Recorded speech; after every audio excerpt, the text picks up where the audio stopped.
another check of it from Olivia with Astrobotic. Thank you, Megan. As you may recall, we are currently only monitoring the spacecraft's temperature and pressure while it sits inside the Vulcan rocket's payload fairing.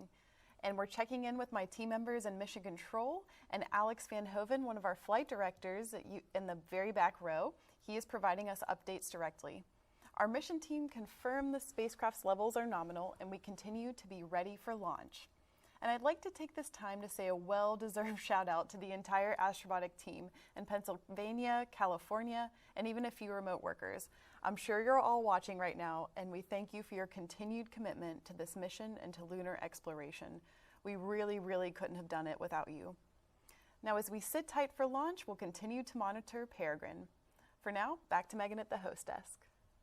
A few minutes ago, I told you about NASA's LETS payload flying on Peregrine today. Now we'll learn about NIRVIS, or the Near-Infrared Volatile Spectrometer System from NASA's Ames Research Center. Hi, my name's Tony Colpreet. I'm the lead scientist for the Near-Infrared Volatile Spectrometer System, or NIRVIS. The NIRVIS instrument combines three observations. It has a spectrometer that tells us about the composition of the lunar soil.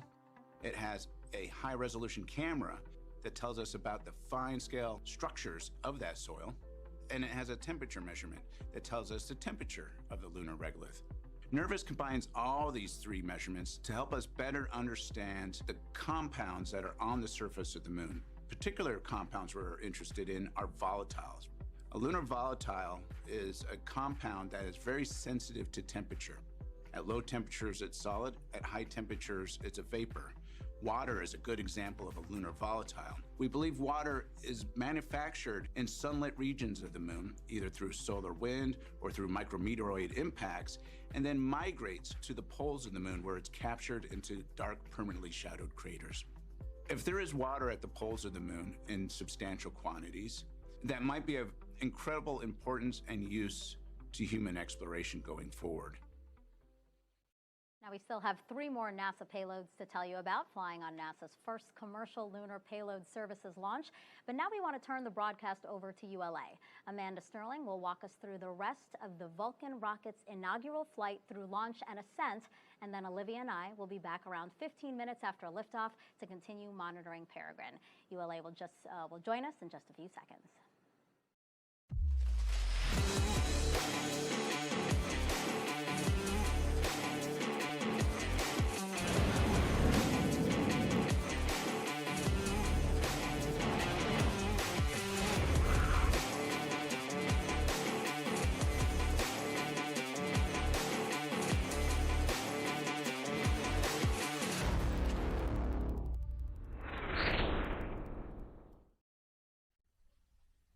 Good morning. I'm Amanda Sterling, a program management leader and your host for ULA's live coverage of the inaugural Vulcan launch.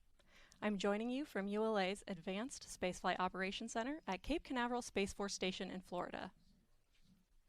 Thanks for staying up late or getting up early with us for today's exciting first launch, Vulcan's Certification Flight 1, or CERT-1.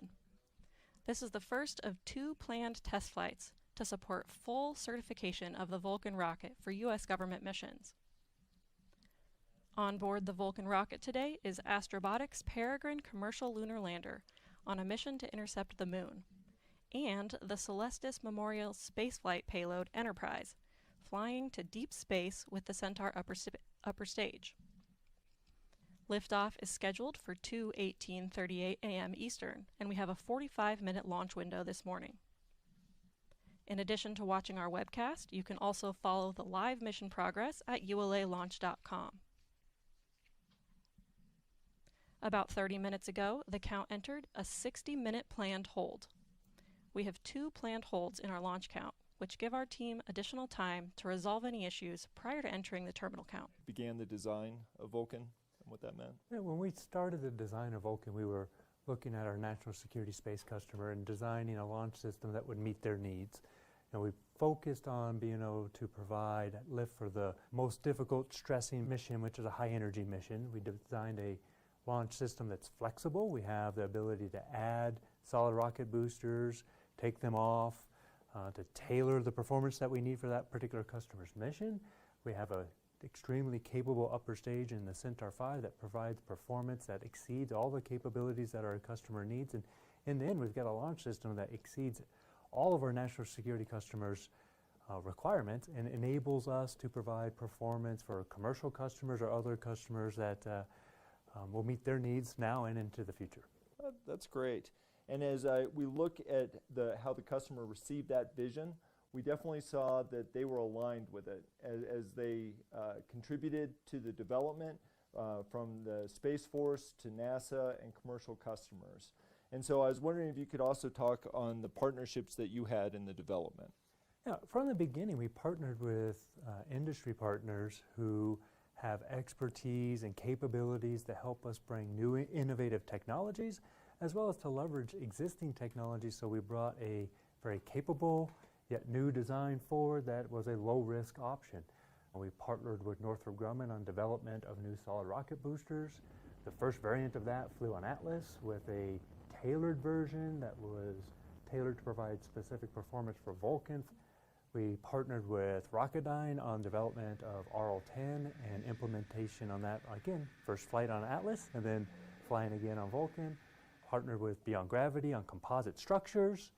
And then we partnered with Blue Origin to develop a new main stage propulsion system, the BE-4, the first Oxford stage combustion engine developed domestically. So, industry partners brought a lot to the table for us. That's great. And then as we look at what this has meant to the market, it's been fantastic. And I was wondering if you could share with me how the Vulcan design has evolved as we've started to look at the commercial market with Project Kuiper. Yeah, we had a really capable launch system to start with, and as we looked at the commercial market and the focus on LEO, we decided that a small change to our design, a small change to the upper stage would give us increased performance and ability to lift more spacecraft to the low Earth orbit and really position us well for supporting the Kuiper contract and our Kuiper customer. Yeah, and the result of that was the largest launch contract ever. And so with that, Vulcan has positioned ULA to help support national security, NASA, and our commercial market. So we're very excited about the future. Go Vulcan, go Centaur, go Cert-1. I'm now joined by ULA President and CEO Tori Bruno. Tori, thank you so much for joining us on this monumental day. I've been a part of the Vulcan team for a number of years, so I know how focused the whole ULA team has been. Can you talk a little bit about the teams that came together to design, build, and now launch this rocket?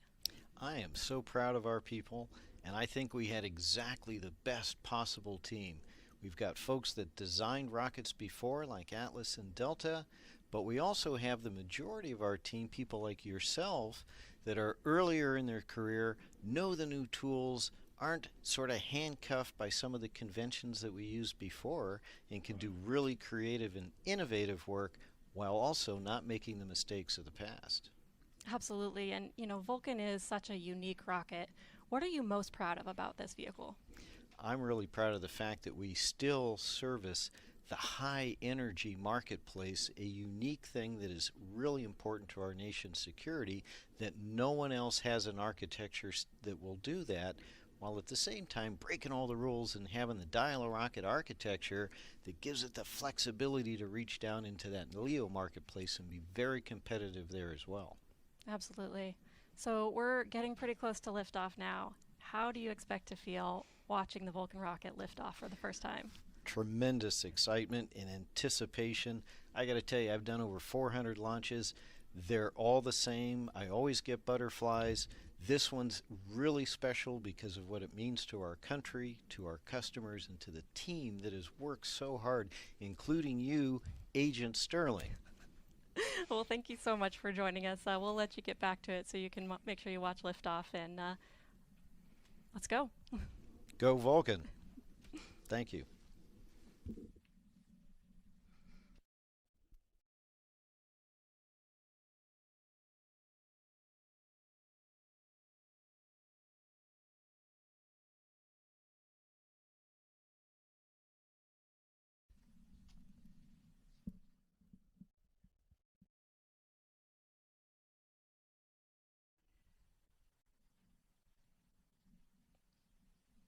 On board the Vulcan rocket today is Astrobotic's Peregrine commercial lunar lander. Peregrine is the first spacecraft in NASA's new CLIPS initiative to have American companies send its science experiments to the moon. Astrobotic is a full-service lunar company. It starts with our terrestrial testing and development services that can build and test propulsion systems on Earth, to the sensors that make precision landing possible, to our rovers that will deploy down on the surface of the moon. The big thing that we're known for is our 2 lunar missions to go to the surface of the moon. Our first one is about to launch, and our second one flies in 2024. The Peregrine mission is important because it's among the first commercial missions to return to the surface of the moon. This is the dawn of a new era of affordable, routine, regular access to the surface. Peregrine's development was a years-long process that included many people, like engineers, welders, and technicians, who designed and built the spacecraft. To be on the pad today with our spacecraft strapped to a giant 200-foot-tall launch vehicle, it's a little surreal. It's a moment I've been dreaming about, and this first mission is just our first step to make space accessible to the world, and it certainly will not be our last.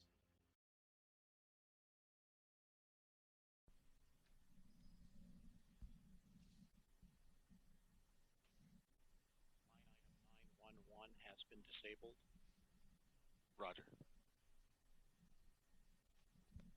Also riding atop today's Vulcan rocket is the Celestis Memorial Spaceflight Payload. Let's learn more about this mission. Celestis' Enterprise flight carries capsules containing cremated remains, DNA samples, and greetings from Celestis' clients worldwide. The capsules are integrated into 2 carriers that are mounted to the forward adapter on ULA's Centaur upper stage. The carriers will remain affixed to ULA's Centaur as it travels into a heliocentric orbit around the Sun, where it will remain for eternity. The Enterprise flight is Celestis' first deep space mission.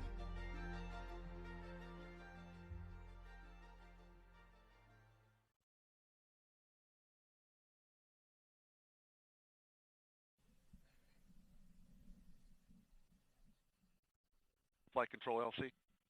Go ahead, this flight control. Reduce Vulcan hydraulics to standby. Roger.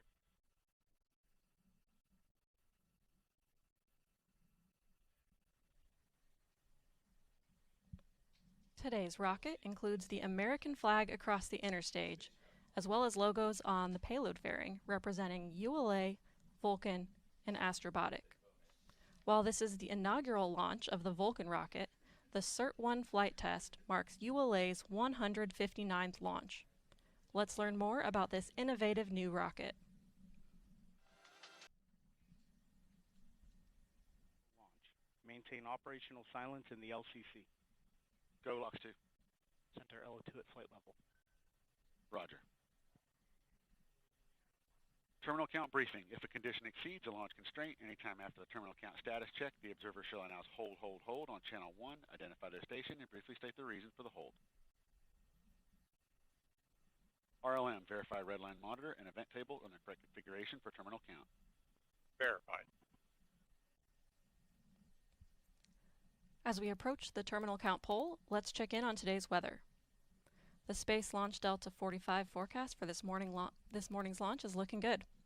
The probability of violating launch constraints is 15%. Ground winds are 15 to 20 knots out of the north, and the temperature is 57 degrees Fahrenheit.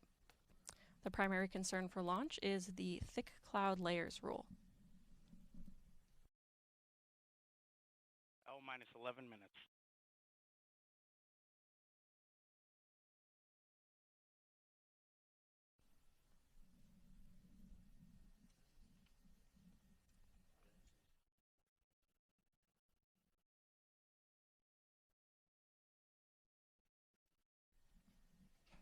We remain in the planned 60-minute hold as we continue towards liftoff. In a few moments, launch conductor Dylan Rice will poll the launch team for the final go to pick up the count. 29 engineers and managers are polled for system status and readiness to proceed. This is the final status check for all Vulcan vehicle systems, ground systems, spacecraft, and the U.S. Space Force Eastern Range. The vehicle system readiness poll includes electrical systems, hydraulics, pneumatics, propulsion systems, flight control, and propellants. Let's listen in as Dylan Rice performs the final polling. Prior to the status check. L-minus 10 minutes. Status check to proceed with terminal count, Vulcan systems, propulsion. Go. Hydraulics. Go. Pneumatics. Go. LNG. Go. LO2. Go. Water. Go. Centaur systems, propulsion. Go. Pneumatics. Go. LO2. Go. LH2. Go. Hazgas. Go. Electrical systems, airborne. Go. Ground. Go. Facility. Go. RFFTS. Go. Flight control. Go. Umbilicals. Go. ECS. Go. Redline monitor. Go. Quality. Go. Op safety manager. Go. ULA safety officer. Go. Vehicle system engineer. Go. Anomaly chief. Go. Range coordinator. Clear to proceed. Launch director. You have permission to launch. Proceeding with the count. ALC. Verify T0 is set for 071838 Zulu. Verified. Polling is complete and the team is go for launch. From T-minus 7 minutes until liftoff, you'll hear Dylan Rice and the team performing the final steps in the countdown procedure. Several critical activities occur in the final minutes before launch, including verifying fuel tank levels and pressures in the booster and Centaur, and arming the flight termination system. At T-minus 1 minute, the Range Operations Commander confirms the range is in a green condition for launch. At T-minus 25 seconds, you'll hear Go Vulcan, Go Centaur, Go Peregrine. This is the final status check of rocket and payload readiness. At T-minus 7 seconds, ROFI sparklers will ignite, followed a second later by initiation of the launch pad water deluge system. At T-minus 3 seconds, the main engines ignite. Then, after seeing Vulcan's first ever liftoff from Slick 41, you'll begin hearing flight commentator Rob Gannon providing launch vehicle ascent data.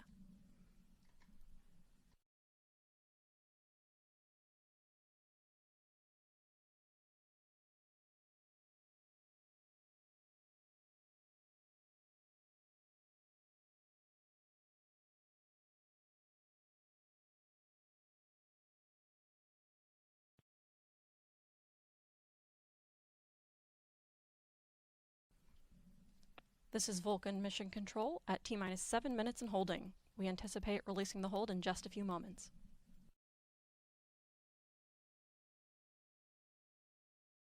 On my mark, the time will be T-minus 7 minutes and counting. 3, 2, 1, mark. 6:55. Ground pyros enabled. The countdown clock has resumed, and we are go for launch at 2:18:38 a.m. Eastern.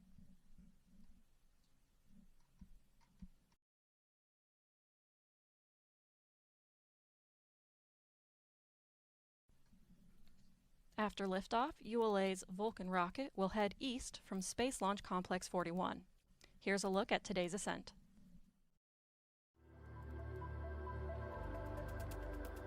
Following final confirmation of rocket and payload readiness, 2 GEM 63XL solid rocket boosters and twin BE-4 engines produce more than 1.7 million pounds of thrust to lift ULA's Vulcan rocket away from Cape Canaveral Space Launch Complex 41. Shortly after liftoff, the rocket begins a pitchover to attain the proper flight path while minimizing the dynamic pressure it experiences during flight. Vulcan then reaches Mach 1, the speed of sound, with the ability to add 2, 4, or 6 solid rocket boosters, or SRBs. Vulcan can be precisely configured to take any mission to space, from low Earth orbit to Pluto and beyond. These boosters augment the rocket's total thrust at liftoff, adding approximately 460,000 pounds of thrust per SRB. With their propellant expired approximately 90 seconds into ascent, the SRBs burn out, followed by jettison. Jettison time is variable, occurring between 100 and 150 seconds after liftoff, depending on mission requirements. Vulcan's guidance system then activates to steer towards the precise target in space. First stage flight continues as the rocket crosses the Kármán line, entering space. With the majority of propellant expended as Vulcan fights against the force of gravity, the BE-4 engines shut down and the booster stage separates. With the rocket now weighing less than 10% of what it did at liftoff, dual RL-10C engines on ULA's Centaur upper stage ignite. Spacecraft are encapsulated inside a 5.4-meter diameter payload fairing, which provides a protective environment during ascent. Following Centaur engine ignition, the payload fairing is jettisoned. With the first burn complete, the Centaur engine shuts down for a coast phase. Centaur flies a short, medium, or long coast, which is determined by launch day. Further into flight, Centaur ignites for a second burn, powering the vehicle into a translunar injection orbit. Following the second main engine cutoff, ULA Centaur places Astrobotic's Peregrine lunar lander into a highly elliptical orbit, more than 220,000 miles above Earth, where it will intercept the Moon. Following delivery of the Peregrine spacecraft, Centaur comes alive for a third and final burn to reach a heliocentric orbit around the Sun. Centaur completes the CERT-1 mission by carrying Celestis' Memorial Spaceflight Payload into deep space. Known as the Enterprise flight, this mission includes 234 flight capsules containing cremated remains, DNA samples, and messages of greetings from clients worldwide on an endless journey in interplanetary space beyond the Earth-Moon system to orbit the Sun forever.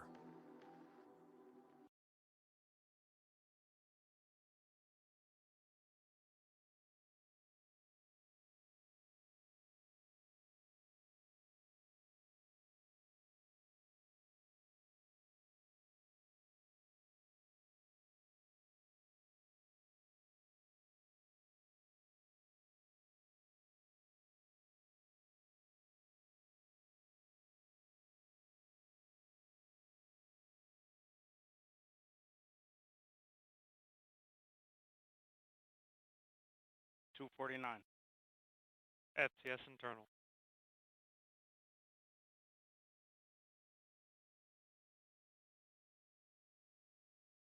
$238.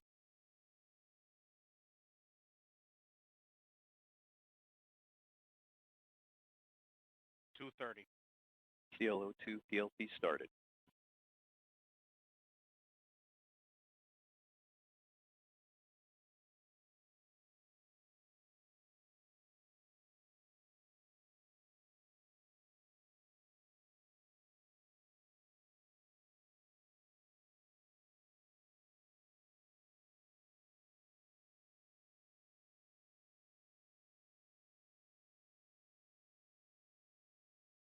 $159.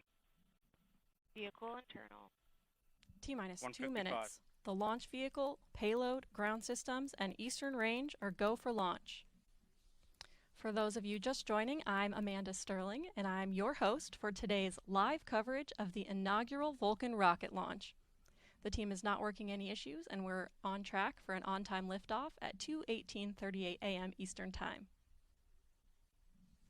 FCS armed.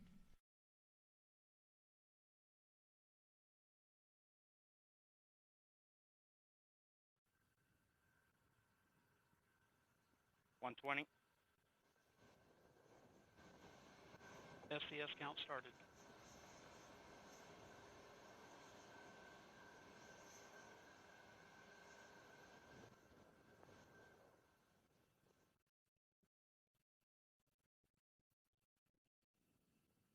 $1 minute. Operation of both SRBs, everything looking good. BE4s continue to operate normally.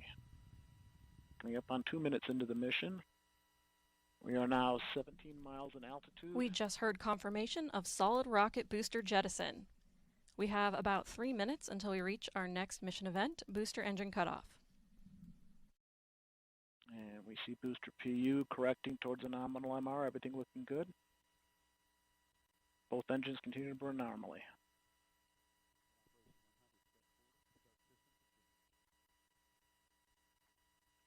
And we now weigh approximately half of our liftoff weight. Everything looking good.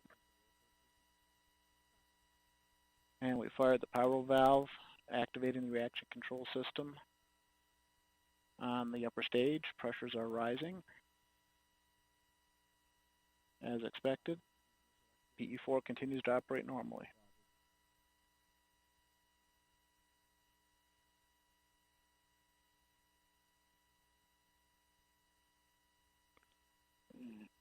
Vehicles continue to fly down the center of the range track, everything looking good. 33 miles in altitude, 52 miles downrange, traveling at 4,000 miles per hour.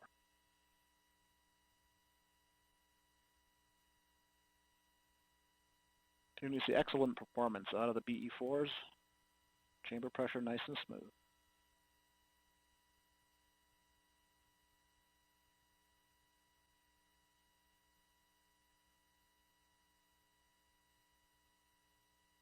Vehicle steadily accelerating, a little over 2 Gs at this time.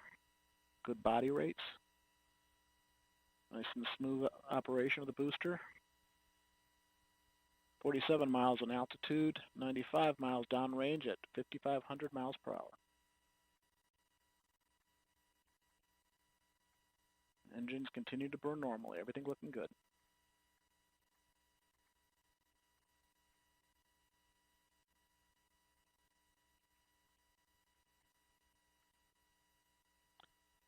And the vehicle now weighs 1/4 of its liftoff weight as we pass through the Kármán line. Next mark event we're looking for is boost phase chill down on the Centaur main engines.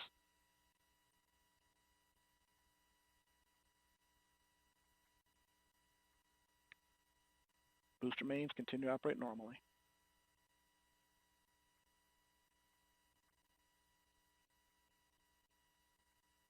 And we've begun boost phase chill. Housing temps are dropping as expected.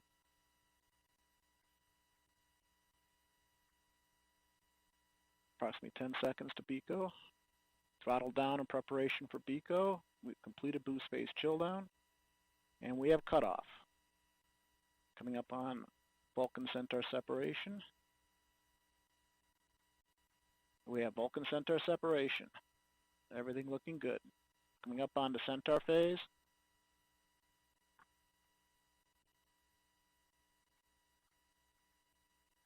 And experiencing a bit of data loss here.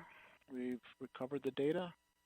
It's like Centaur engines are up and running normally, good steady state pressure, and we've just jettisoned the payload fairing. 2 good brake wires.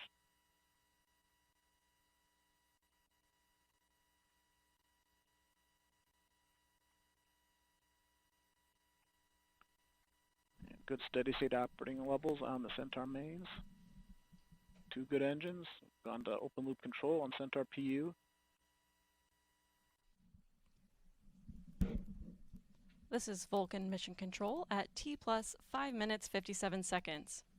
We just heard flight commentator Rob Gannon confirm the successful completion of the early phase of today's flight, and all systems continue to operate nominally. Our next event, main engine cutoff, will occur in about 10 minutes. While we wait, I'm joined by Amanda Pichetti, ULA Director of Vehicle Upgrades. Amanda, thank you so much for joining us, and I know it's still early, but congratulations. Thank you. You as well. This is amazing.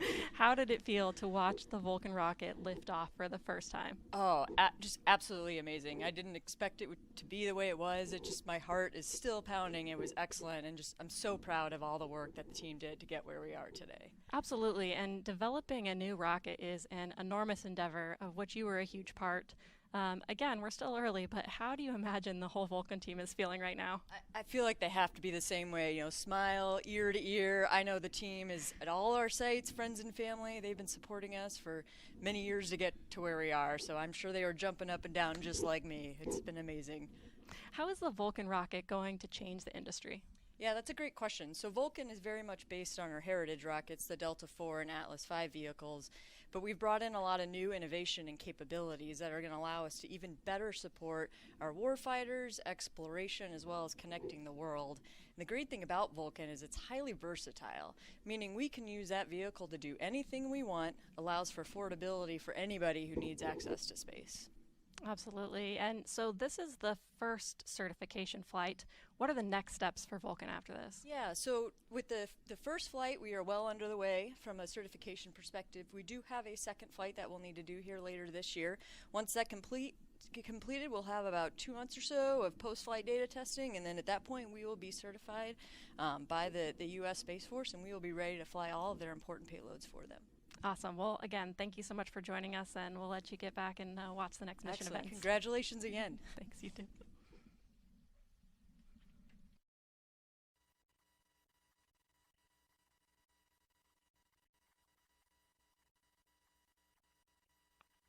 Coming up on 500 seconds into the mission. Everything's looking good. Continuing to burn Centaur. Body rates right as expected. Steady acceleration, just under half a G. And we are now 235 miles in altitude, 836 miles downrange, traveling at 11,150 miles per hour.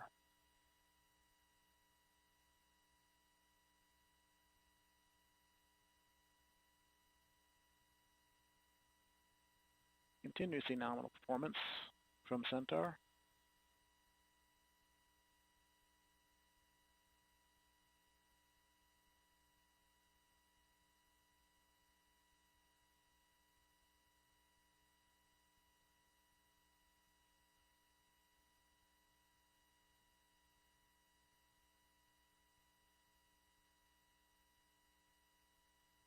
And approaching the halfway point of this first burn of Centaur, everything looks good.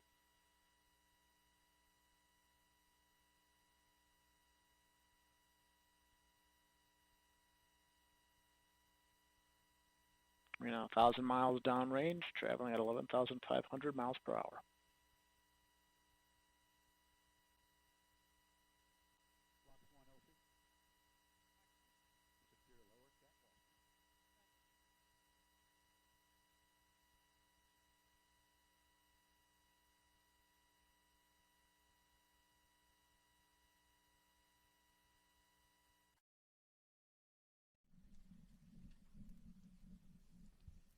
This is Vulcan Mission Control at T plus 10 minutes 7 seconds.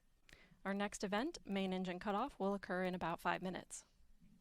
While we wait, I'm joined by Eric Monda, part of ULA's mission design team. Eric, thanks for joining us. Hi, Amanda. Thank you for having me. Of course. So we're still pretty early in this flight today, but can you tell us how the data is looking so far? Yeah, absolutely. So I just want to say that it was so exciting. I ran outside so I could watch this thing lift off, and that was so cool after so many years of development to watch this thing fly. That was fantastic. Absolutely, I bet. Yeah. So what is the data showing us so far? Yeah, absolutely. So I've had a very quick look. Obviously, we're very early in the flight still. But I've taken a look at the SRB performance as well as the booster performance so far, and everything looks just spot on, just perfect. Fortunately, we've had a lot of these systems on Atlas and Delta for a long time, and so we've had a lot of flight data to anchor our models, and everything is lining up just like we would expect. Awesome. Yeah. So a lot of the audience has seen us switch from this live view of the launch from our rocket cam to this animated representation of the vehicle in space. Can you talk a little bit about why we make that switch and how this visual is populated? Yeah, absolutely. So when we first lift off, we have a feed directly from the cameras that are on the rocket back to the launch site here. And so with that, we can get the video feed that we need in order to provide those images. As we get further downrange and we go over the horizon, we no longer have that direct link. And so we rely on NASA's TDRS system to send telemetry from the vehicle back down to us on the ground. In that telemetry data, we get information like position and attitude and velocity, and so we use that to drive the animations you see here. Okay, so we're looking at real data, what's happening, it's just a graphic of it instead of the real thing. That's exactly right, yes. Awesome, that's really cool. So, today right now we're in the first of 3 Centaur burns. Can you talk a little bit about why we need 3 burns and how we use those 3 burns to complete our mission today? Yeah, absolutely. So the first burn performs our injection into low Earth orbit. Unfortunately, if we just continue that burn from that point in time, we wouldn't necessarily be aligned with where we need to be in order to get to the moon. So what we do after we get to low Earth orbit is we shut those engines down, we coast around until we get to the right spot to do that, and then we light those engines up again. When we do that and complete that burn, that will allow us to send the Astrobotic Peregrine lander onto the moon. So we shut those engines down again. We are ready to do that, and then start them up one more time in order to do the third burn. That's what's going to take Celestis' Enterprise mission out to deep space. So let's talk a little bit about where these things happen. Mm-hmm. We're going to go ahead and shut down the main engines on the Centaur when we get about halfway across the Atlantic Ocean, and then we're going to coast the rest of the way across the Atlantic Ocean, across Africa, and go ahead and start the engines up again when we get to Madagascar. And that's where we'll do the second burn, and then we coast again until we get about to Papua New Guinea. And when we get about to over Papua New Guinea, that's where we'll go ahead and do that third and final burn. Okay, so you mentioned a couple of these key milestones that are ahead of us. What can everyone expect to see as far as the timeline of these mission events as they continue watching today? Yeah, absolutely. So looking at the clock right now, looks like we've got about 2 minutes, a little over 2 minutes left here in the first burn of the upper stage. We're going to coast for about 30 minutes after that as we do that coast across the Atlantic Ocean and across Africa. The second burn will be about 4 minutes long, and then we'll have another coast for 30 minutes before we have a pretty short, like 20-second burn for the final burn. Once we've done that, then we've got some engineering demos we're going to do before we finally safe the stage and shut everything off. And then about 4 days later is when the Centaur will leave the Earth-Moon system and be off on its way to deep space. Awesome. Well, thank you so much for sharing that with us, and thanks for joining us today. And we'll let you get back to watching those next events. Absolutely. Thanks so much, Amanda. Thanks.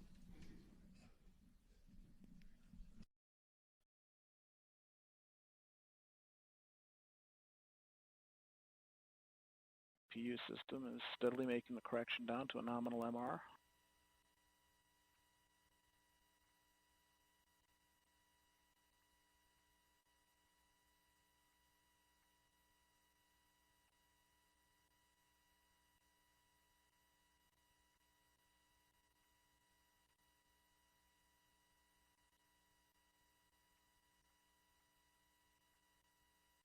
Or 1 minute, D'Amico. Both engines firing normally.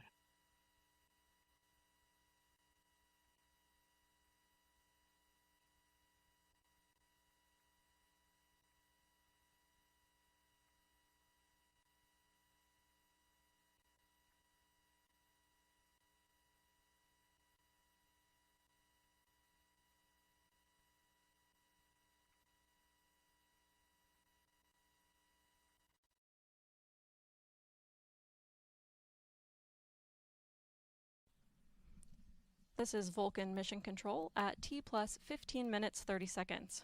We are approaching the first main engine cutoff. Let's listen in. Coming up on MECO 1.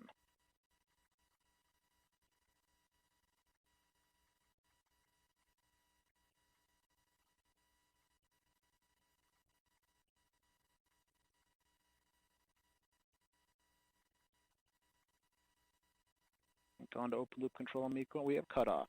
Both engines show normal shutdown signatures. We have settling established, 85% duty cycle. We are now in a 27-minute, 51-second coast duration to second burn of Centaur. This is Vulcan Mission Control at T plus 16 minutes 20 seconds. We just heard flight commentator Rob Gannon confirm successful cutoff of the first main engine, and all systems continue to operate nominally. Our next event, Main Engine Start 2, will occur in about 27 minutes. At this time, we'll pass the broadcast back to the NASA team to continue with mission coverage through the coast phase. We'll join you back in as we approach the separation of the Peregrine spacecraft. Over to you, Megan. Thank you, Amanda. Congratulations to you and the ULA team so far. If you're just joining us, welcome to the Space Coast of Florida, where we just witnessed the first launch of NASA's CLIPS initiative. It was a magnificent sight. Leaves me speechless, apparently. Just really lighting up the night sky and loud enough to set off a couple of car alarms nearby. CLIPS is short for Commercial Lunar Payload Services. It's a new model in which NASA contracts space on commercial missions to send science experiments to the moon ahead of us landing astronauts there. For today's launch, NASA selected Astrobotic to deliver its 5 lunar instruments. This is the first mission for its Peregrine spacecraft. Today was also the first launch of ULA's new Vulcan rocket. Again, congrats. It lifted off from Cape Canaveral Space Force Station's Launch Pad 41. Our broadcast here on NASA TV will continue through Peregrine acquisition of signal, which is expected to happen at the earliest around 3:17 a.m. Eastern Time. With me now is Sandra Connolly. She's the Deputy Associate Administrator of NASA's Science Mission Directorate. Good morning, and thanks for being here, Sandra. Good morning. It's a thrill to be here. Yeah, what did you think of the launch? It was amazing. Yet another beautiful ULA launch. Totally spectacular, and it's super exciting to know that now our Peregrine-1 lander is on its way to the moon, and in about 2.5 weeks it's going to go into orbit. and a few weeks later from that, in mid to late February, we're going to actually see it land, and that will be the first, well, actually it'll be one of the early landings on the moon since Apollo, over 50 years, which is pretty amazing when you think about it. U.S. landings on the moon. Yeah, it is. And CLIPS is new as well. So talk to us a little bit about this program. We're using commercial companies to send science instruments to the moon for us. Why is that? Yeah, I'm really excited about this program. It is a game-changing program for us. It really is leveraging industry in new ways. As you've probably seen, I mean, the whole aerospace industry has evolved over this last decade in amazing ways, and I think this is just yet one more step in doing so. So our commercial partners are actually delivering a service. They're delivering our payloads and other organizational payloads, whether it's other companies, whether it's international partners. Basically, anybody who wants to procure the service can deliver a payload to the moon using the CLIPS program. And so there are 20 payloads flying on the Peregrine spacecraft right now. 5 of those are NASA's. Can you tell me a little bit about what they'll be studying once they get to the moon? Yeah, so again, amazing service. So our payloads are going to be studying things, including understanding, studying water, studying the volatiles or the resources on the moon, studying the atmosphere, and also the radiation environment to help inform us for the future when we have humans back on the moon. Sandra, thank you so much. I'm excited to see what we do with this initiative and this launch here today. Thank you so much, and let me just say, go Vulcan and go Peregrine-1. Yes, you can totally say that. Thank you so much. Thank you. All right, so when Peregrine lands on the near side of the moon on February 23rd, it will be one of the first lunar landings for the U.S. since the final Apollo mission over 50 years ago. Let's head back over to Astrobotic's Olivia Chapla. Thanks, Megan, and what a great day so far. So for those of you just tuning in, I wanted to reintroduce myself. I'm Olivia Chapla, Director of Marketing and Communications for Astrobotic. Astrobotic is a space company with our primary headquarters in Pittsburgh, Pennsylvania, and we've just watched our Peregrine lunar lander rocket into space aboard a United Launch Alliance Vulcan rocket. This Peregrine spacecraft's mission is to carry 20 payloads or cargo to the lunar surface from 7 different countries. 6 of those nations have never reached the moon before. Our aim is to autonomously land on the lunar surface a few weeks from now. We're taking the long way around, and we expect Peregrine to land on February 23rd, 2024. We've got all eyes on the Peregrine lander as it waits to separate from the Vulcan rocket in about 30 minutes. At that point, we will seek to establish communications with the lander. And now we'll take a more in-depth look at Peregrine's full journey to the moon with an animation. Once ULA's Vulcan rocket launches, we will then know the exact day the Peregrine spacecraft will attempt a soft landing on the moon. The first landing attempt could be anywhere from 10 to 60 days from launch. Because this is Peregrine's first ever trip to the moon, our team is not taking a direct path. Peregrine will first complete one Earth orbit so the team can get critical data on the spacecraft and test maneuvers before executing a very critical milestone, entering lunar orbit. Peregrine will orbit the moon at 3 altitudes. The first orbit will last about 33 hours. Peregrine's second orbit can be up to 35 days. The spacecraft's third and final orbit around the moon will last 48 hours. Next up, Peregrine will attempt a soft landing on the lunar surface autonomously.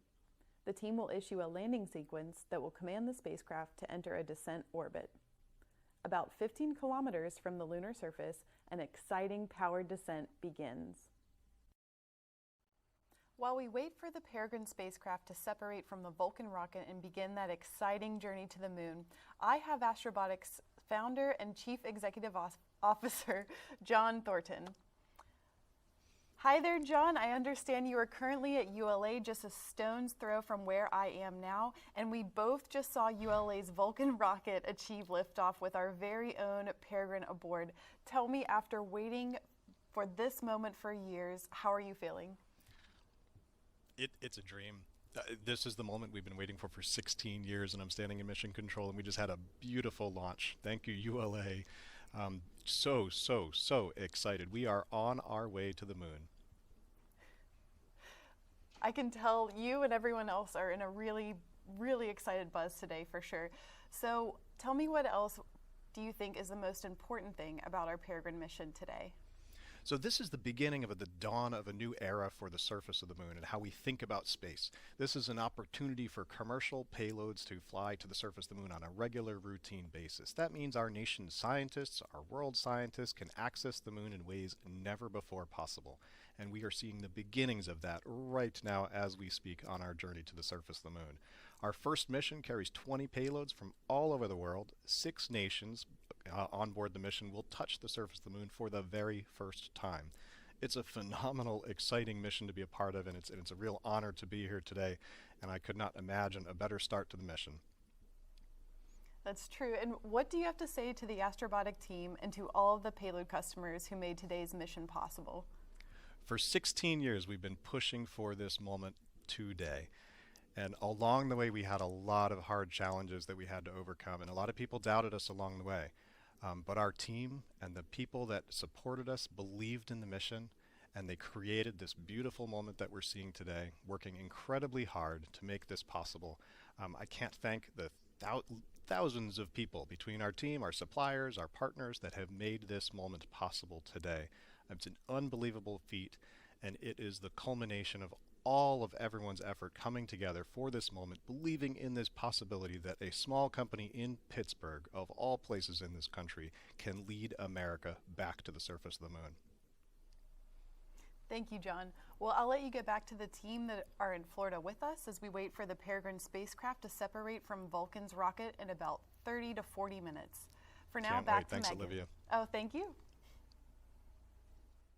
Now, CLPS missions are an important step in returning to and staying on the moon. But these lunar landings that will help shape our future there are not without risks. Landing on the moon is hard. We're going back. Under this Artemis program, we're going to be sending humans to the moon for the first time since Apollo. So ahead of humans, we want to get up as much science, exploration, and technology experiments as possible. So CLPS starts facilitating a lot of the early science, the things we want to learn before we even send humans. CLPS stands for Commercial Lunar Payload Services, CLPS. The services part is the key element. Ordinarily, when NASA delivers a payload to the surface of the moon, they do it with a commercial partner, but NASA controls the building of the vehicle. Now, we're buying the service of delivery of our lunar payloads to the surface of the moon. It is a delivery service, akin to a delivery service that you'd have here on Earth. NASA will provide payloads to a commercial company.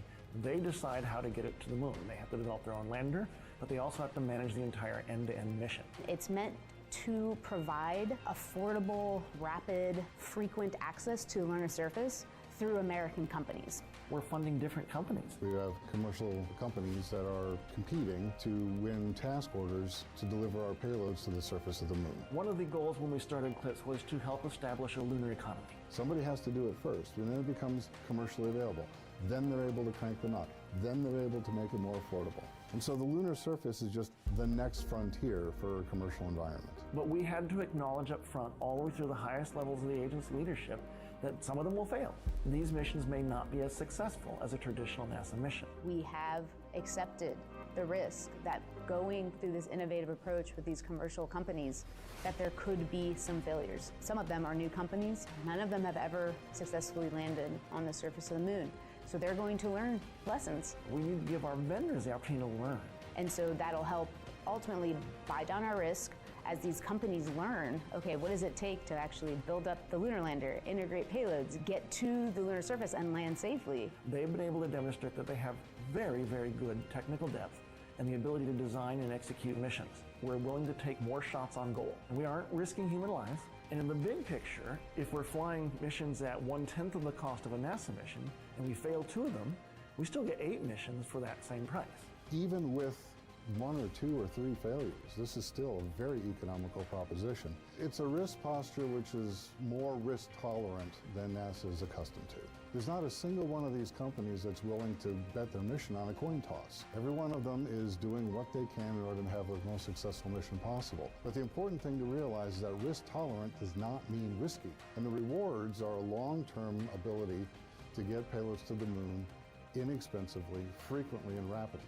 We want science, so we can then put more of our resources on even more science, exploration, and technology payloads, and get more of a return on investment when we get to the moon. CLIPS provides tremendous benefit across the scientific and economic communities. So there's a lot we'd like to learn about the moon to help human habitation and prepare us for missions to Mars and beyond. So the moon is the first step. And a lot has to happen before Peregrine lands safely on the moon. Astrobotic's Olivia Chaplow shows how they tested the spacecraft here on Earth and what the team will do during its journey in space. Peregrine has gone through quite a journey already and still has a long list of objectives to complete on its way to the moon. We've categorized these objectives into 5 stages, beginning with engineering it here on Earth. First, we built and tested a bolt-for-bolt engineering model of Peregrine. Based on our findings, we constructed the final spacecraft to send to the moon. Each iteration of Peregrine went through rigorous testing to ensure it will survive the harsh conditions of launch and space environments. Phase 2 objectives will begin when the spacecraft separates from the rocket. Once separated, Peregrine will power on and establish communications with Earth. At this stage, we'll receive telemetry informing us of the spacecraft's position, orientation, and general operational health. One of the first commands we send to the spacecraft will initiate thrusters to point Peregrine's solar panels at the sun to charge its battery. We are planning for all of these objectives to be completed today. Next, and off-camera, our Phase 3 objectives begin. These objectives include trajectory adjustment maneuvers in space before lunar orbit insertion. After lunar insertion, Peregrine will complete 3 orbits around the moon. Then, the last phase of the mission begins, lunar landing and operations. And for a closer look at landing, I'm joined now by Mike Hennessy, Educational Director of the Moonshot Museum in Pittsburgh. Good morning to you. Good morning. It's spectacular to be here today. Absolutely. We saw a launch, right? Yeah, and it was awesome. Yeah, absolutely. So talk to me about Peregrine and the spacecraft we have you on, because you know a lot about Peregrine and this mission. Why is that? Well, every day I've had a front row seat at Peregrine under construction. I work at the Moonshot Museum, and we share a wall of windows with Astrobotic. And better yet, I've seen kids with their faces pressed against the glass, knowing they're going to grow up to become that next generation of makers that take us to the moon. That's fantastic. And you also brought us some props here. So these are different parts, different materials that make up the multi-layer insulation. That's what goes around the spacecraft, right? Right. That's the thermal protective space blanket for the craft. And we have a number of different materials here. This is Astro Quartz. It's a woven ceramic fiber, very heat resistant. We've got aluminum, which is great for reflecting solar heat. And this is also aluminum. Glitters a little more like gold, but yes. It's just aluminum that's been covered with a polymer called Kapton. And you can see it actually on our model here. We have of the Peregrine lander. Right here. This is the multi-layer insulation. Yeah, we've got the multi-layer insulation, and that's wrapping these fuel tanks, kind of like cosmic baked potatoes. And why do we need all these different materials? Well, the moon is a harsh environment, and it takes a lot of technical know-how to land there. There's no atmospheric blanket like we have on Earth. So we need a thermal space blanket to protect against wild temperature extremes, boiling hot days, freezing cold nights, several hundred degrees below zero, and Peregrine's been engineered to endure that. Okay, so now we know how it will be protected during landing. How will it land? What technologies are we using to make sure that it lands safely when you say that the moon isn't the easiest place to land on? Right, and that's my favorite part of the story, because this robot is going to land itself. Because we have about a 2.5 second signal delay from the Earth to the moon and back, it's like having a self-driving car going to another world. We have a full suite of sensors, gyroscopes, Doppler, LiDAR, star trackers, and a really cool technology called Terrain Relative Navigation, or TRN. About 9 miles out, Peregrine will activate its camera, and as it's descending, and the camera is taking pictures, the computer will be playing kind of a high-speed game of flashcards, comparing those pictures to 3D maps, and then Peregrine will have to make decisions in order to come to a landing. We're going to test drive this technology on Peregrine, and then on Astrobotic's next lunar lander, Griffin, TRN will be in the driver's seat when we head to the moon's south pole. Oh, that's fantastic. And I know Griffin is going to be delivering another NASA payload, so another partnership where we get to do this together. Yeah, I think another great example of how CLIPS is bringing together entrepreneurship and accelerating the pace of science and taking us out into the solar system. Mike, thank you so much. Thank you for being here. Thank you. All right, so the Astrobotic team hopes to land on the near side of the moon on February 23rd in a place called the Bay of Stickiness, a lunar feature formed by ancient hardened lava flow. It's located outside of the Gruithuisen domes, which is the largest dark spot on the moon. Why does NASA want to conduct science here? Well, on Earth, formations like these domes need significant water and also plate tectonics to form. But without these key elements on the moon, lunar scientists have been left to wonder how the domes formed and evolved over time. We'll, of course, have coverage of the landing on our NASA Plus app or whichever social platform you watch us on. Now, earlier in the show, we told you about the NERVIS payload from NASA's Ames Research Center. The other payload from Ames is the Neutron Spectrometer System, or NSS. I'm Rick Elphick. I'm the principal investigator of the Neutron Spectrometer System aboard the Peregrine-1 lander. NSS measures neutrons coming out of the lunar soil, and the neutrons tell you a lot about the makeup of the lunar soil. The neutrons that we measure with the neutron spectrometer are specifically related to the presence of hydrogen, the H in H2O, or water, and that's its real purpose, is to locate water, to actually act as a divining rod. Peregrine will be landing in a location where we really don't expect very much water, if any at all. But it's an interesting experiment. The exhaust system of its descent engines will actually spray paint the surface with its exhaust. And part of that exhaust is water, and some of that water is actually going to stick onto the surface of the moon. Then after we land, NSS can monitor how that water goes away as the sun rises at the landing site and the day gets warmer and warmer. Water is really important as a resource for exploration. Astronauts need it for drinking water, but you can also use it by splitting it up into hydrogen and oxygen as rocket fuel. So if you can find water in place where you're going to, that means you can use it there and not have to bring it up from Earth.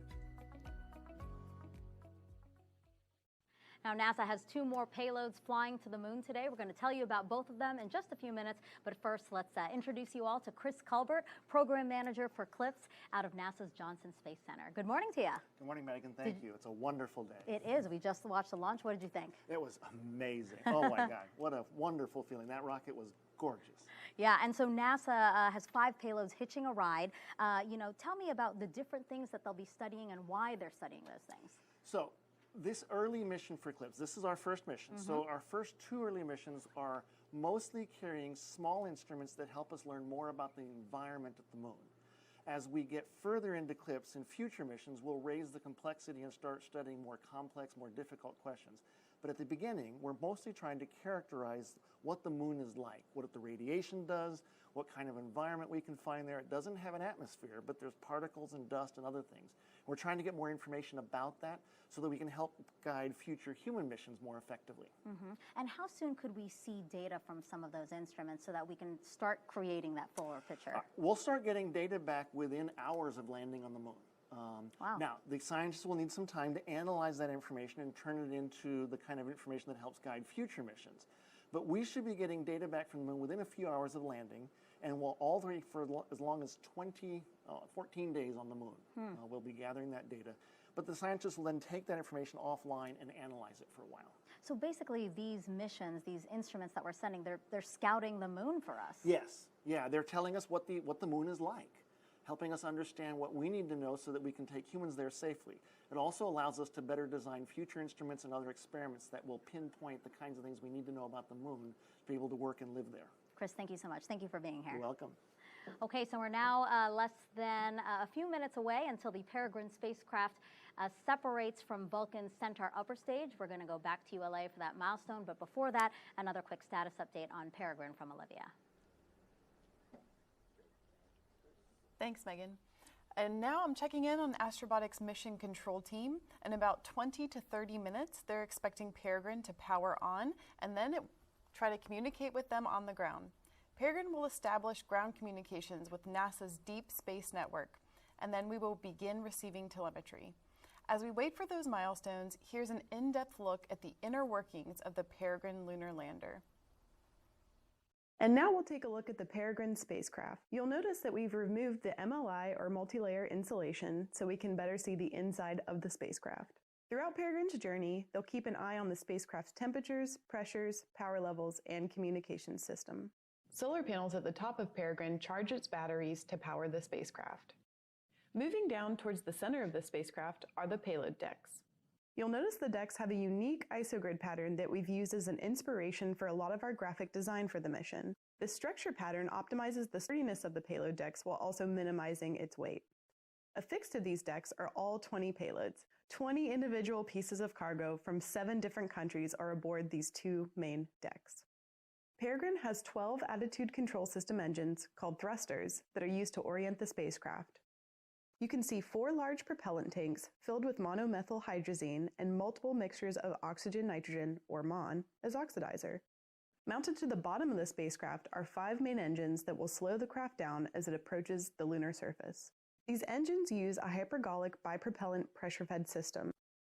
Believe it or not, Peregrine will use the majority of its fuel in the last 15 minutes of the mission as we attempt a soft landing on the lunar surface. Peregrine has 4 landing legs attached to its base. These legs have a honeycomb structure on the inside that will crush to absorb the impact of Peregrine landing on the lunar surface. Peregrine is designed for an autonomous landing. That means it will use complex computing and a suite of sensors instead of human pilots. There are 2 antenna relays and a high-power transponder to relay communications between the spacecraft and the Astrobotic team. The relay will connect Peregrine with NASA's Deep Space Network, or DSN, utilizing the same dishes that communicate with the James Webb Space Telescope as well as other historic missions. And the last major feature of Peregrine is something you can't see. It's the hundreds of people who have worked on, tested, and gotten the spacecraft to the launch pad today. A shout out to the team we like calling the Astrobots, and a shout out to our payload customers who are sending their items to the moon with us. Your continued commitment to science and lunar exploration is important for humanity. The Peregrine lunar lander has 20 pieces of cargo called payloads aboard. You can find the full manifest on Astrobotic's website, but here is a look at a few of the payloads. IRIS rover. This is a student-built rover with a mission to take photos and send them back to Earth as it drives across the lunar landscape.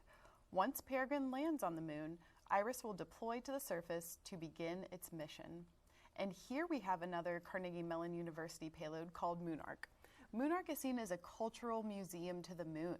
Comprised of 4 independent chambers and weighing a combined total of 10 ounces, it contained hundreds of images, poems, music, nano-objects, and earthly samples. Next, we have Colmena, a fleet of micro-rovers and the first Latin American scientific instrument ever sent to the moon. Consisting of 5 small rovers, it will demonstrate a coordinated moon exploration. Lastly, we have the DHL Moonbox. Former astronaut Richard Garriott and thousands of others from around the world have sent small mementos to link life's meaningful moments with our nearest celestial neighbor. Now, this is just a snippet of the 20 payloads aboard Peregrine. Again, you can find the full list on Astrobotic's website. Now back to Megan. We are now less than 10 minutes away from Peregrine separation, so let's get back over to the ULA team and Amanda Sterling to take us through that. Thanks, Megan, and thanks to those of you who are still following mission progress of ULA's Vulcan Cert-1 flight. For those who are just tuning in, I'm Amanda Sterling, and I'm here at ULA's Advanced Spaceflight Operations Center at Cape Canaveral Space Force Station in Florida. ULA's inaugural Vulcan rocket lifted off on its first flight test at 2:18:38 a.m. Eastern, and all systems continue to operate nominally.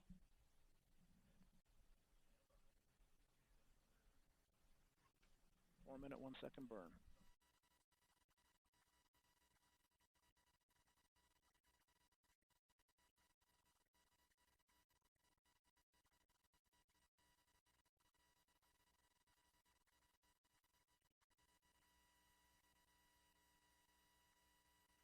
And we've begun pressurizing the propellant tanks in preparation for second burn.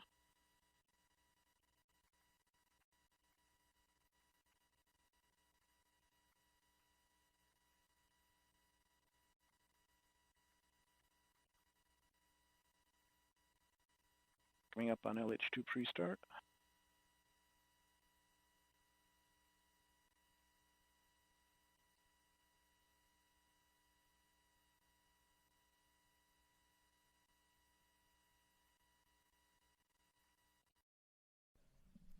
This is Vulcan Mission Control at T plus 43 minutes, 8 seconds. Coming up next is the second main engine start of ULA's Centaur upper stage. Let's listen in. Change to the start position, everything looking good.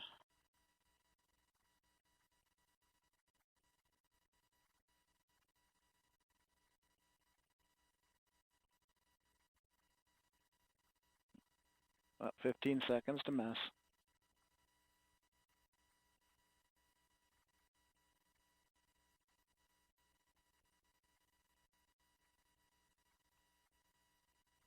We have ignition, full thrust. 2 good engines.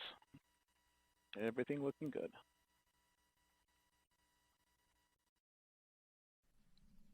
This is Vulcan Mission Control at T plus 43 minutes, 57 seconds. As we approach Peregrine separation, let's learn more about the first spacecraft to launch in NASA's new CLIPS initiative to have American companies send its science experiments to the moon. Astrobotic is a full-service lunar company. It starts with our terrestrial testing and development services that can build propulsion systems and test propulsion systems on Earth, to the sensors that make precision landing possible, to our rovers that will deploy down on the surface of the moon, to one day our power systems that will deploy on the moon and provide sustaining power for the infrastructure on the surface. Astrobotic is in all of those businesses, and we are in the business of making space accessible to the world, and the moon is just the beginning. The big thing that we're known for is our 2 lunar missions to go to the surface of the moon. Our first one is about to launch, and our second one flies in 2024. The Peregrine mission is important because it's among the first commercial missions to return to the surface of the moon. This is the first time as a nation going back since Apollo. It's the first time for 6 nations that could land on the surface of the moon with our mission. This is the dawn of a new era of affordable, routine, regular access to the surface. What that means is our nations and world scientists can access the moon on a routine, regular basis. They don't have to wait for the culmination of their career for one single super mission. They can go back again and again and again. It's the beginnings of learning about the resources on the surface of the moon, and potentially one day turning those resources into something that we can use in space, and maybe one day return back here to Earth. Peregrine's development was a years-long process that included many people, like engineers, welders, and technicians, who designed and built the spacecraft. Landing a spacecraft on the moon is very complex. The team worked long hours to get Peregrine to the launch pad. To be on the pad today with our spacecraft strapped to a giant 200-foot tall launch vehicle ready to blast into the heavens it's a little surreal. It's a moment I've been dreaming about for 16 years. And to see it all on one rocket, it's terrifying and exciting and thrilling all at once. Our Peregrine lunar lander starts its journey to the moon in Florida on a Vulcan launch vehicle. That will blast us into translunar injection, heading us straight out to the moon, where we will enter lunar orbit and start our descent down to the surface. At this point, engines are firing, all eyes are tuned in, and as we soft touch down on the surface of the moon, that marks the beginning of our surface operations and our payloads deploying. As a nation and as a company, as individuals, we all persevere to overcome challenges, and we're going to continue to do that.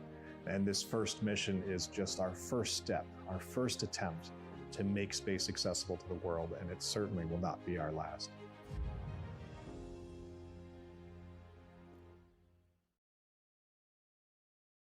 Pressures.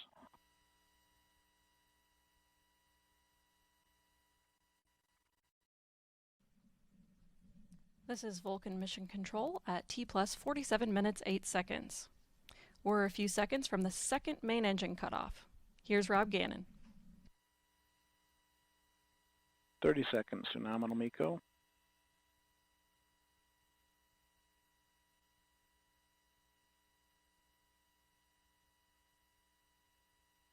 $20 seconds. And we're going to open loop on PU. Coming up on cutoff. We have cutoff. Everything is looking good. And we are now in a 2-minute 49-second coast phase of spacecraft separation. We've got full settling going after MECO. And we're reorienting to spacecraft sub attitude.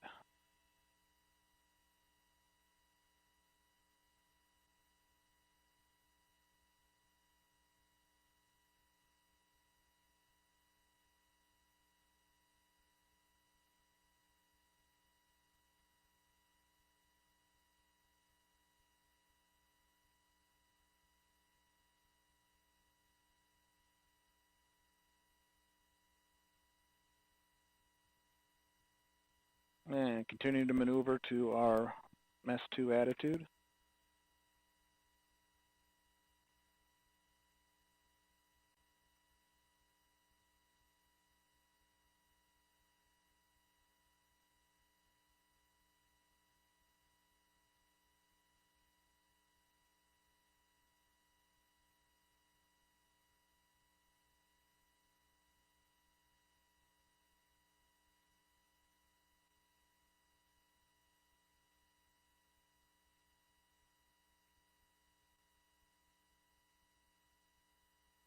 And we're inside a minute and a half to spacecraft separation.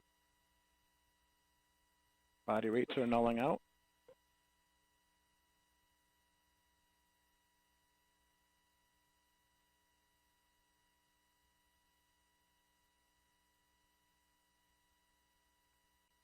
And this mission does call for a roll spin for spacecraft separation of 0.5 degree per second.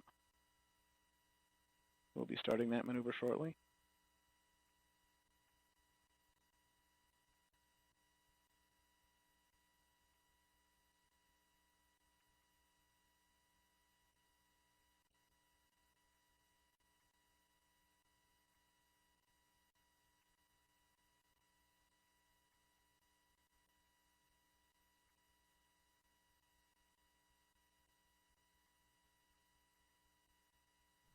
This is Vulcan Mission Control at T plus 50 minutes 10 seconds.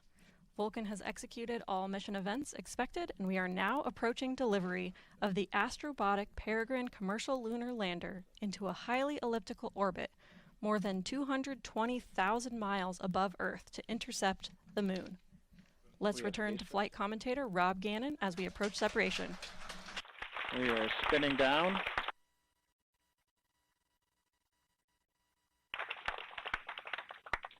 And we are now in a 28-minute coast period, the third burn of Centaur.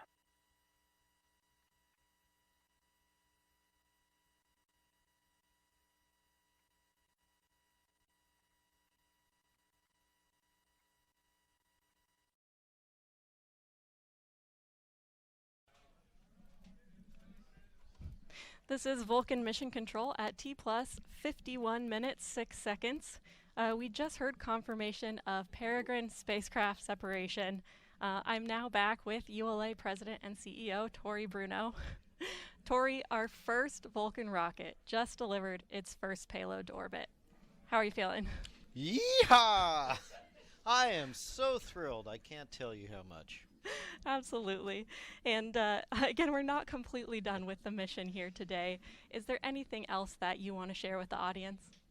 I am so proud of this team. Oh my gosh, this has been years of hard work.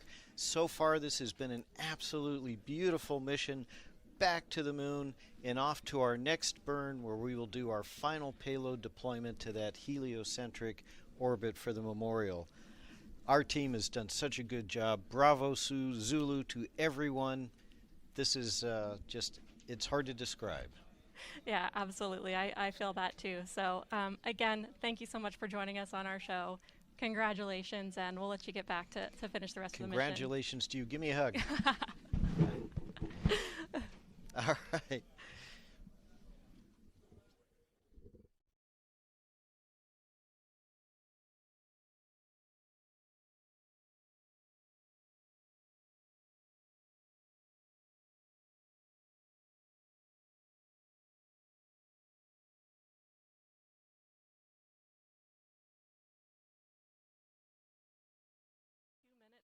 Seconds. Time, we're going to pass the broadcast back to the NASA team to continue mission coverage. We'll be joining back in as we approach the final engine burn. Over to you, Megan. Thank you, Amanda, and well done, ULA team. So throughout the broadcast, we have been telling you about the 5 NASA payloads that are flying on this mission. We've shown you in depth 3 of them, and now we have the final 2. So NASA's Goddard Space Flight Center has 2 payloads aboard today's flight, and one of those is the Peregrine Ion Trap Mass Spectrometer, aka PITMAS. Its job is to understand the release and movement of lunar surface volatiles like water. My name is Barbara Cohen. I am the principal investigator, or the lead of the science team, for the Peregrine Ion Trap Mass Spectrometer. PITMAS, the instrument I work on, is going to inform our understanding of the volatile cycle on the moon. That is water, carbon dioxide, methane, all sorts of fun molecules that we want to measure on the surface of the moon and in the lunar exosphere. So we are trying to learn about the water at the poles by going back to where it comes from, to the solar wind and micrometeorites that are coming in now, and understanding how much is there now, how much could be there in the future, how much was there in the past. We're interested in that atmosphere and what it's made out of, and that's what PITMAS will monitor. The reason it's so important to measure the lunar exosphere is because that is a process that's happening today that includes all of the things we're interested in for human exploration. Our Artemis program is going to the South Pole because there are resources there. If you don't have to bring your water with you, if you can use the water that's there, that saves you a lot of mass going up with your astronauts. And the fifth and final NASA payload we want to show you is the Laser Retroreflector, or LRA. It's a unique type of mirror used to measure distance, and this is why it's so critical for future missions. My name is Xiaolei Sang. I'm a LiDAR instrument scientist and also work on other laser instruments. The instrument is a laser retroreflector arrays. It's a small retroreflectors mounted on a shell, on aluminum shell, support shell. It retroreflects laser light back to where it came from. The purpose is to, number one, to have a fiducial marker, a precise fiducial marker on the lander so that we know exactly where that is on the lunar surface. It serves as a landmark for future missions if you want to go back and land it there. When you shine laser on it and it reflects right back at you, so it doesn't matter which way you're looking at it, and so that will help us to range from orbit to the lander as it passes overhead. All right, it's now been about 55 minutes since Vulcan and Peregrine lifted off from the space coast of Florida. Let's get back to Olivia and the Astrobotic team as they work to confirm acquisition of signal with their spacecraft. Thanks, Megan. As you saw, we just got confirmation that the Peregrine spacecraft separated from the Vulcan rocket, and now we are waiting to establish a space-to-ground communications connection. We expect for this to take a few more minutes. This connection helps engineers in Astrobotic's Mission Control Center pass commands, receive telemetry, and determine the location of Peregrine in space. Peregrine will be utilizing NASA's Deep Space Network, or DSN. They're 34-meter dishes in Australia, Spain, and California. These dishes are the same suite used to communicate with the James Webb Telescope, as well as other historic missions. So our flight director on console, Alex Van Hoven, will be calling out what is happening in Astrobotic's Mission Control Center. And now, as we look at Astrobotic's Mission Control Center, you can see the rows of our staff all monitoring the spacecraft. In the room today, we have 3 of 6. This is Mission Control Flight Director announcement. Repeat broadcast. This is Mission Control Flight Director with an announcement. The mission team is still waiting for communications with Peregrine with earliest AOS at 080905 UTC in approximate 2.5 minutes. To repeat, the mission team is still waiting for communication with Peregrine with the earliest AOS expected at 080905 UTC.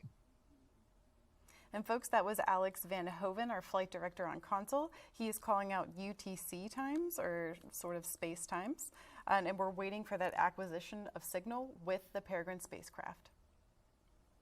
Correction, earliest AOS at 0818 UTC. Earliest AOS at 0818 UTC.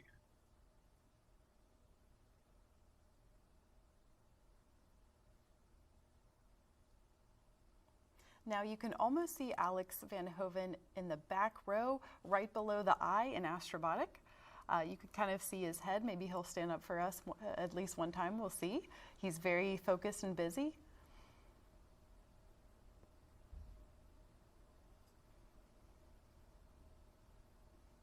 Today we have 3 of 6 flight directors on console for launch. Once we establish communications with Peregrine and the spacecraft officially begins its journey towards the moon, the flight directors will work in shifts so there is always one present in mission control. I would ask them to all give a wave, but they're definitely laser focused on their screens, checking up on the spacecraft. Now, Alex, he's giving us those live updates, and he is also senior aerospace engineer, and he oversaw the development of Peregrine's in-flight procedures. He developed his flight expertise as part of NASA's Goddard Space Flight Center.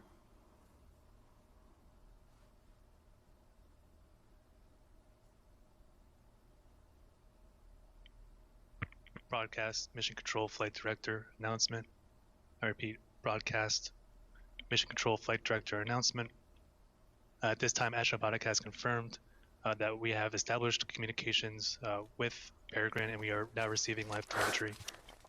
I repeat, we have just established communications with DSN and can confirm that we are receiving telemetry from the satellite.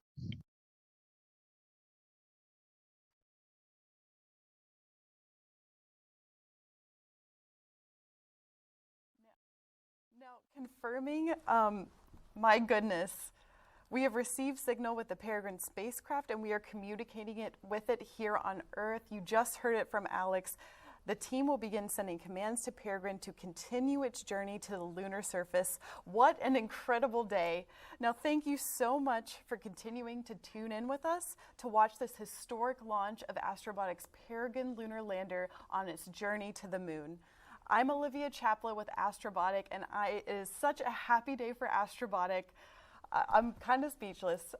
So back to Megan at the hostess. Thank you very much. Hey, congratulations, Olivia. I know that must have been really nerve-wracking to see such a big moment and it being finally here. So congratulations to her and the rest of the team. And actually right now here with me, I have Andy Jones, and he is the Director of Landers and Spacecraft for Astrobotic. And Andy, I saw you were over off the camera, but I saw you go, yes, as soon as we confirmed acquisition of signals. So talk us through that. How are you feeling? Relieved. More than anything else, relieved. I mean, getting communication is just so important to everything else we want to try and do. So now I can start enjoying the moment, enjoying the excitement of getting into space. Yeah, at least you didn't have to wait long. You know, there was a window, right? We got it right at the beginning of the possible window. So just a credit to all the great work the team has done to actually get it, to acquire it so fast. Yeah. It's just a brilliant set of machine, brilliant people working on it. So yeah, very proud. Yeah, what would you say to the team? You know, again, I know that you guys have been working on this for years. What would you say to them as it culminates in this moment right now? Get back to work. No, not even going to give them a break. Okay, we're hard-working folks at Astrobotic, guys. No, extremely proud. The team should be extremely proud of themselves. It's been a fast road, a lot of setbacks, a lot of ups, lots of downs. The team took everything in their stride, and as you can see, achieved remarkable things. So proud of everybody, what they've done. Inspirational to everybody. Yeah. And what's next for Astrobotic and NASA? You know, it seems like we're going back to the moon for a second time, huh? It is. So once obviously successful completion of this mission, we have Griffin, which takes the Viper rover to the moon late 2024. Following that, we have as early as 2026, a tipping point where we do a demonstration of power transmission across the lunar surface. And also, Astrobotic is part of the national team led by Blue Origin to take humans back to the moon, and we're part of the cargo lander system for them. So a lot of things to look forward to. Lots to look forward to. Yeah. And just by one last question for you, I mean, just what do you think of this new initiative that NASA has to really bring in all of these small U.S. companies to hopefully help us all go back to the moon? Its initiative is incredibly important. It allowed a small company like Astrobotic to actually deliver a lander to the moon. We'd have never been able to achieve it without that. But the best thing is it's bringing a lot more creative minds, new thinking to the table, and that will help us accelerate the technologies needed to get us back to the moon and have a robust resource and presence on the moon. So the more, it's very important for us to be there, and it's just helping us get there much faster. Andy, thank you so much, and congratulations again. Thank you very much. And that's going to do it for us here at Kennedy Space Center. Thank you for sharing in the excitement of NASA's first CLPS launch. Now on its own, the Peregrine spacecraft will coast for an expected arrival at the moon on February 23rd. And coverage of that landing, one of the first U.S. landings on the moon in over 50 years, that will be broadcast on NASA TV and NASA Plus. For those of you watching on ULA platforms, the ULA version of the simulcast will continue. Thanks again, Megan, and thank you to everyone who's still following our mission progress of ULA's Vulcan Cert 1 flight. For those of you that are just tuning in, I'm Amanda Sterling, and I'm here at ULA's Advanced Spaceflight Operations Center at Cape Canaveral Space Force Station in Florida. ULA's Vulcan Cert 1 mission lifted off on its inaugural flight at 2:18:38 a.m. this morning, and all systems continue to operate nominally. Our next mission event is the third main engine burn, which will carry the Celestis Memorial spaceflight payload to deep space. While we wait, let's learn more about this special payload. One of the most incredible commemorative memorials in human history had its origin in a promise. As the rocket carrying the ashes of Star Trek creator Gene Roddenberry and others soared into the heavens, Gene's wife, actress Majel Barrett, Nurse Chapel and the voice of the Enterprise computer, asked Celestis chairman Charles Chafer to promise that when her time comes, part of her and Gene would fly together. Soon, that promise will be fulfilled. Gene, Majel, James Scotty Doohan, Nichelle Nichols, and DeForest Kelley, along with living DNA from Rod Roddenberry, son of Gene and Majel, will fly on the most ambitious and inspirational mission Celestis has ever mounted. The Celestis Enterprise Memorial Spaceflight will carry the Star Trek royalty, along with ashes and DNA of more than 260 participants on a mission to deep space. On board the Celestis spacecraft, precision-machined, spaceflight certified, personally engraved flight capsules will reach deep space on a rocket named Vulcan. After releasing its robotic payload towards the moon, Vulcan's Centaur 5 stage will fire, sending this unique Celestis emissary on an endless journey more than 100 million miles from Earth. Enterprise will orbit the Sun forever, carrying its spacefaring payload for billions of miles through interplanetary space. Families of Enterprise flight participants will be attending the Florida launch as VIP guests, celebrating the ultimate memorial service as their loved ones' capsules lift off from Cape Canaveral Space Force Station. Celestis salutes all the participants on Enterprise flight and thanks United Launch Alliance for making the dreams of participants from around the world become real.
This is Vulcan Mission Control at T+1 hour 8 minutes.